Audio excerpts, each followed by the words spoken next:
The incident happened on a Thursday.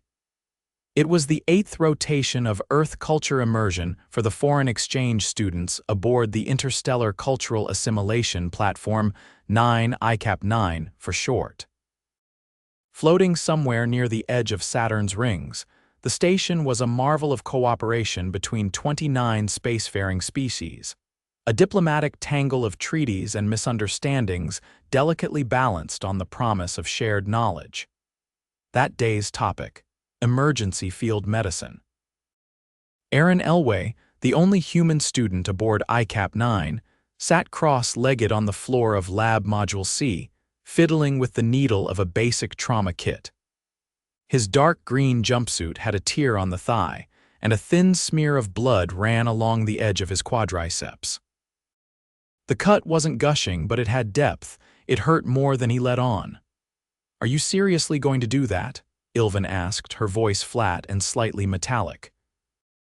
Her pale green skin shimmered under the overhead lights, and the ridges on her neck pulsed in steady rhythm, her species' version of elevated heart rate. Aaron glanced up. "Yeah, they said we'd be practicing field medicine, right? We're in the field, sort of." He grinned, mostly to himself. "Besides, it's not too deep. Just a bad angle with the hatch panel earlier." Zern watched from 2 meters back, his 4 eyes narrowed in a way that, Aaron had learned, meant confusion. The Alari student was always skeptical of human approaches to anything, especially pain. "You're not calling for the med assist drone," Aaron shook his head. "By the time it gets here, I'll have this closed. It's not arterial, no tendon damage. I've had worse skateboarding." "Skate. Boarding." Ilvin repeated it slowly, like tasting a new food. "Long story," Aaron muttered, threading the needle. There were 7 alien students in the room, all standing or hovering around him in a wide semicircle. The instructor, a Valari named Uhl, had left briefly to retrieve a malfunctioning digitizer. The humans were given permission to demonstrate basic first aid, but Aaron's timing was unfortunate, or perfect, depending on who you asked.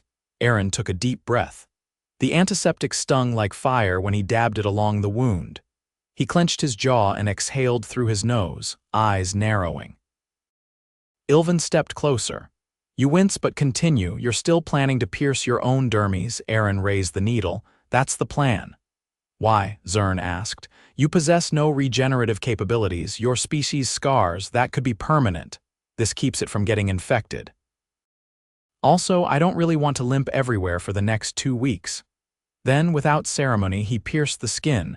A sharp breath hissed through his teeth. The needle trembled slightly in his grip, but he was steady enough. He began stitching carefully, methodically, his fingers slick with a mix of blood and antiseptic. Ilvin's eyes widened. "He's doing it." Aaron looked up again, sweat beading at his temples. "Yeah, it's not that weird. Soldiers do it all the time, field medics. Even hikers if they're out far enough. Why not request assistance?" Zern repeated. "I'm not alone in the wild, no, but this is training. We're supposed to show what we do alone. Besides, it's a good example." He tightened the loop and started the next stitch. Ilvin looked around at the others. "Why is he smiling?" "I'm not smiling," Aaron said, though he kind of was. His mouth was pulled tight in concentration, but there was a flicker of amusement in his eyes. "Okay, maybe a little. It's not happiness. It's focus. And I've done this before back home." "You have done this before?" Zern asked, stepping closer. "Voluntarily, twice," Aaron replied. "Once in the Mojave when I stepped on a piece of barbed wire. Other time was a camping trip in Montana. Got a nasty gash from a broken tent pole." Ilvin's voice dropped. "You live in constant danger." "Not constant," Aaron said. "Just occasional." Uhl returned at that moment, floating into the lab with the digitizer cradled in his multi-fingered limbs. "Apologies for the delay." "Now, where were we?" He paused mid-glide, his gaze fixed on Aaron's leg. "The needle, the thread, the blood. Why is there unsupervised dermal puncturing occurring?" Aaron looked up halfway through his 3rd stitch. "You said we'd be doing hands-on." "I'm just demonstrating field technique." "You have performed a procedure upon yourself without approval?" Aaron hesitated. "Well, yes. Uhl made a sound that none of the other students could interpret, but it was clearly disapproval. That is not encouraged. You are not licensed. It's my leg, Aaron said quietly now. I wouldn't do this to someone else. Ilvin raised a hand. Instructor Uhl, may I ask a question? You may. Is it common for humans to repair their own injuries? Uhl hesitated. I am not an expert in human ethnobiology. However, I am aware of circumstances in which humans, when isolated or under duress, have indeed performed rudimentary medical procedures on themselves. This is not typical in safe environments. Aaron tied off the final knot and leaned back, exhaling slowly. There. Done. You require medical observation, Uhl said. We must ensure you have not damaged surrounding tissue. I'll go to med bay, Aaron said. I just wanted to show you what I'd do if I had to. Uhl hovered in place for several seconds. This will be documented. Understood. As Aaron stood, the weight on his injured leg made him wince, but he kept upright. He wiped his hands on a sterile cloth and grabbed a support rail. Ilvin followed him out into the corridor. Why would you do that? Not just the stitching, all of it. The pain, the risk. Aaron gave a tired smile. Because sometimes you don't have a choice, and if something needs doing, you do it, even if it hurts, especially then. Ilvin looked puzzled. Is that a common human belief? More common than you'd think. She didn't ask anything else but walked quietly beside him, her gaze flicking down to the neat, red streaked line on his leg. Med bay ran the usual scans. The cut was deep but clean, no nerve damage. They cleaned it again, gave him a tetanus booster, and told him to come back in 3 days to check for infection. The next immersion session was postponed. Word had spread. By the time Aaron returned to the shared dormitory suite later that evening, 3 more alien students had asked him, separately, if he would describe the procedure in more detail. One even asked if he'd teach them how to stitch. No, Aaron said, but I'll show you on synthetic skin sheets. Not on yourself, not ever unless it's a real emergency. Zern lingered after the others had gone. I viewed the footage, he said. You did not hesitate. Aaron sat on his bunk, tugging his pant leg over the bandaged cut. I did, just not for long. You were in pain. Yeah, Aaron said. Still am. Zern paused. I do not understand that kind of decision-making. You don't have to, Aaron said. You just have to know that sometimes people do things that hurt because not doing them would hurt worse. Zern tilted his head. That's illogical. Maybe, Aaron said. But it's human. The station adjusted its orbit that night, a gentle correction that had nothing to do with Aaron's leg or the alien students who now viewed him with a strange mixture of curiosity and wariness. But in the quiet hum of the walls and the distant thrum of Saturn's magnetic field, something had shifted. Not in the station, in the students. And maybe a little in Aaron too.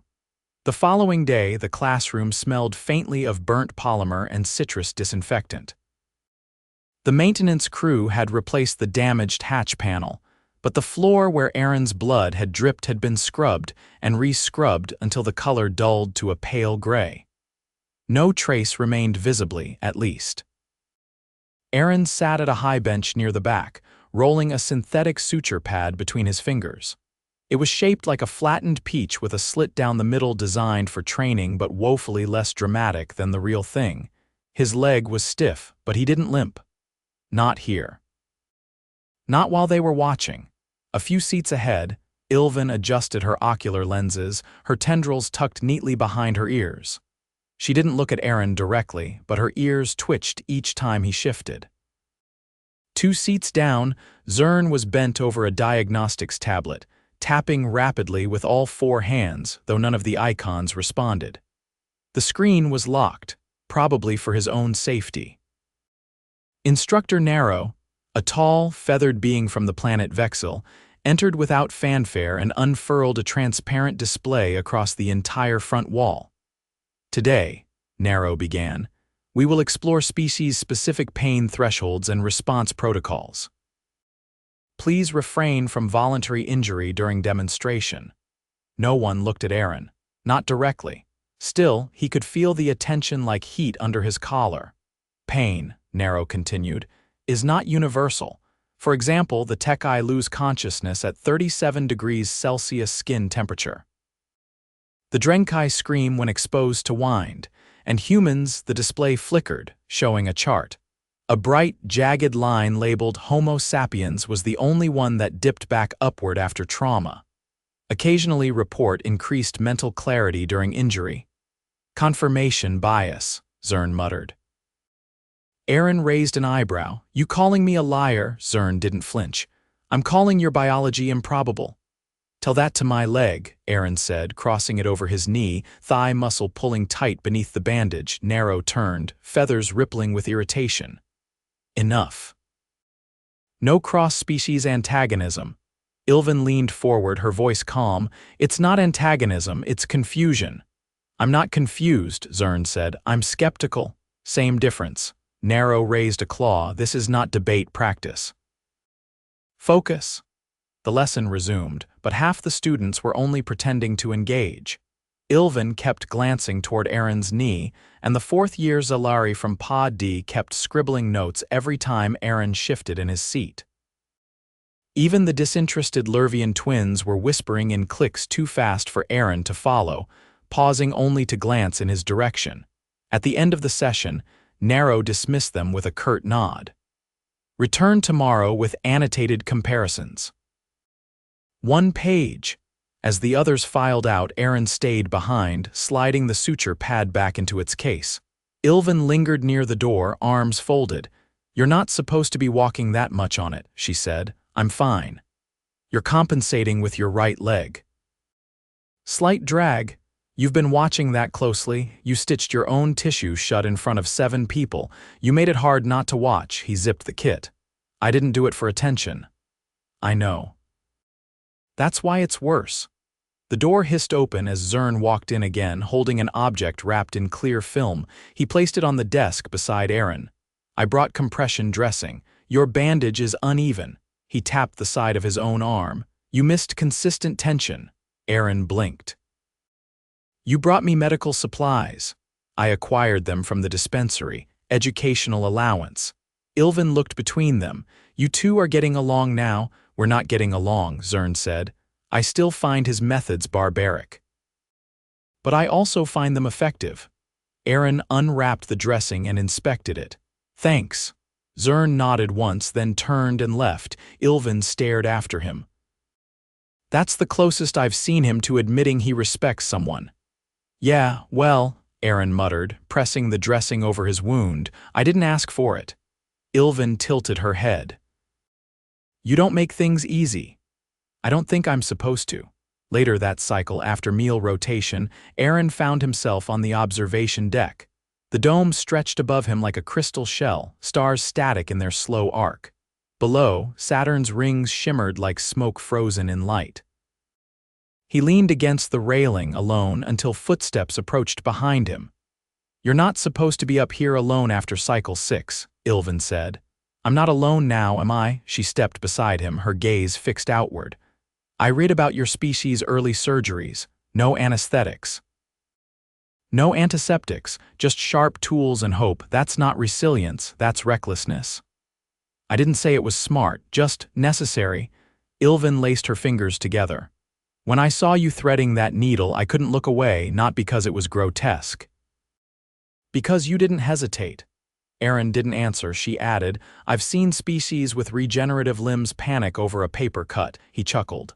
Humans panic too, just not always about the right things. What do you panic about? Taxes, apartment leases. Telling someone you like them, she blinked. Those aren't life-threatening. Exactly. They stood there for a while, the silence between them not quite comfortable but not cold either. Eventually, Ilvin shifted. If I got injured like that, I wouldn't know what to do. You'd learn. Would I? Aaron turned to her. You think I came out of the womb knowing how to sew up a leg? Is that a metaphor? No, I mean yes, I mean never mind. She laughed softly. Your species is strange. Yours thinks wind is aggressive. Ilvin's eyes narrowed. That's the Drenkai, still funny. When they finally left the dome, the corridor lights had dimmed to night cycle. Aaron's leg ached, but he didn't slow. Back in the dormitory, Zern was waiting with a holoprojector. He flicked it on without preamble. A human appeared, crouched in a desert, tying a tourniquet on his own arm while fire blazed behind him. "The footage is from your planet," Zern said. He amputated his own limb. "With a knife," Aaron sighed. "Yeah, Aaron Ralston," he survived, barely. Zern folded two of his hands. "Is this typical?" "Not remotely." Zern stared at the projection. "But possible?" Aaron nodded. "Yeah." Ilvin stepped around them and sat down. "Let me guess." He smiled too. Aaron shrugged. "I wasn't there." They watched in silence for a while. The human on the screen didn't scream. He grit his teeth and kept going. The projector flickered and dimmed. Zern finally asked, "Is pain always a challenge to be defeated for your kind?" "Sometimes it's just something to get through," Aaron said. "Not because you want to, because you don't have a choice." Ilvin looked at him. "And if you do have a choice," Aaron leaned back, "then you make the hard one anyway, so next time it's easier." The room was quiet. Zern stood. "I'm going to request additional suture modules from the instructor. For practice?" Ilvin asked. For understanding. He left. Ilvin turned to Aaron. "Would you teach me?" "Not on myself." "Yeah," Aaron said. "I can do that." And this time when he smiled, it wasn't casual. It was tired and real and not for show. The synthetic skin sheet on the table looked like someone had taken a peach and flattened it with mild resentment. 2 incisions ran down its middle, one clean, one jagged. The dormitory's study alcove, meant for quiet neural revision or meditation, now echoed faintly with the wet peel of thread tugging through polymer. Aaron leaned over the table, guiding Ilvin's hands with measured patience. "You're pulling too tight. It's not a corset. Think of it like zipping up skin without leaving dents." Ilvin adjusted her grip, the curved needle wobbling slightly between her fingers. "I don't know what a corset is." Historical human fashion. "It made breathing optional." "I see." She pierced the synthetic layer again, slower this time. "You joke often when teaching. It keeps people from panicking." He handed her a fresh length of thread. "Also, I'm not a licensed instructor." "Humor's the only thing making this legal." Ilvin didn't laugh, but her eyes narrowed in a way that suggested something close. She tied off the last stitch with careful fingers, then inspected her work. "You'd be proud," Aaron said. "That's better than my first time." "Although my first time was done with fishing line and a camping knife, so the bar's low." "I still don't understand how you avoided infection. Boiled the knife, doused the cut with whiskey, screamed into a tree for 10 minutes. Ilvin raised her hands. "Please stop explaining." Aaron leaned back, stretching his good leg. "You asked." From the hallway outside, a familiar clicking sound approached. Yell, the Sithari student with a coiled spine and a constant air of fragile disdain, stopped just short of the doorway. "I observed your instructional session," she said without preamble. "Your technique lacks symmetry." Aaron waved at the synthetic sheet. "We're not entering a beauty contest, even so." "I wish to attempt it." "You want to stitch fake skin?" "I want to understand why you would do such a thing to yourself and survive." Aaron gestured to the second kit. "Knock yourself out." Yell entered, her movements coiled and deliberate, like she was navigating invisible tripwires. She inspected the tools without touching them. "These are crude. They're basic. That's the point. You don't always get pristine conditions." Ilvin handed her the needle. "You've handled delicate tools before?" "I once wired a bioconverter in microgravity using a single digit." "This is less precise." Aaron leaned forward. "Good, because tissue isn't a wire. It moves, it resists. If you treat it like solder, you'll tear it." Yell's first stitch was too shallow. The second pulled unevenly. Aaron didn't comment. She redid them both without prompting. Ilvin watched her work. "Why now? You mocked him 2 rotations ago." Yell didn't look up. "I realized I misjudged the function of pain." Aaron blinked. "That's a weird sentence." "I believed it to be an error signal, a flawed evolutionary leftover, but you use it." "I don't enjoy it." "No." "But you navigate with it." Aaron hesitated. "Yeah, I guess we do." Yell tied off her stitch. "That is not corruption, that is adaptation." Ilvin sat beside her. Do you think we lack that? Yell didn't answer. A soft tone rang from the corridor panel. Zern entered, carrying a transparent case. Inside were 3 preserved samples of artificial dermal layers, each marked with stitching patterns. I requested these from the med replicator, he said, placing them on the table. For comparison. Aaron opened one. The stitches were textbook perfect, machine tight and aligned to the micron. You know, he said, if you wanted to humiliate me, you could have just told a joke. Zern tilted his head. It's not a competition. Ilvin nodded toward the mechanical sutures, but your samples lack one thing, which is emotion. Aaron raised an eyebrow. That's not a medical metric. Ilvin turned to him, but it matters. When you stitched your leg, we all reacted not because of the act, but because of what it said. Aaron folded the case shut. What did it say? That pain doesn't stop you. Zern crossed his arms. Your species is not the only one that endures discomfort. True, Aaron said, but we don't just endure it, we keep going like it's background noise. Yell inserted a final stitch, then placed the needle down. That is not background noise, that is defiance. Aaron looked at her. You're not wrong. The room fell into a thoughtful silence. The only sound was the soft hum of the air filters and the faint electronic chime of Ilvin's tablet finishing a data sync. Eventually, Zern broke the quiet. I have reevaluated my position. Oh, Aaron said without looking up. I still believe your methods are inefficient, but I now understand their purpose is not efficiency. Then what is it? Zern hesitated. Continuity. You maintain function under conditions where most cease. Aaron closed the synthetic kit. That's poetic. I think I prefer stubborn. Ilvin stood, stretching. We've filled our entire evening schedule with this. Better than watching inertial drift logs, Aaron said. That's subjective. Yell packed away the tools. I will submit a study on tactile trauma management. I will cite you. Please don't, Aaron said. I've got enough attention. Too late. The next morning, 3 separate students approached him in the food distribution line asking if they could observe his next demonstration. One offered to simulate a non-lethal wound. Aaron declined firmly. By midweek, Narrow scheduled an official seminar, Human Pain Response and Manual Medical Intervention. Aaron was listed as a live case contributor, a title that made him groan audibly when he saw it. I'm not doing anything new, he said. You won't have to, Narrow replied. Your previous incident will suffice. We will analyze footage. Aaron rubbed his temples. Great, my limp's going to be immortalized. Ilvin, who was reviewing annotated stitch diagrams, looked up. You're part of the curriculum now. Fantastic. Does that come with hazard pay? No. But it comes with cafeteria priority. Aaron paused. That's actually not bad.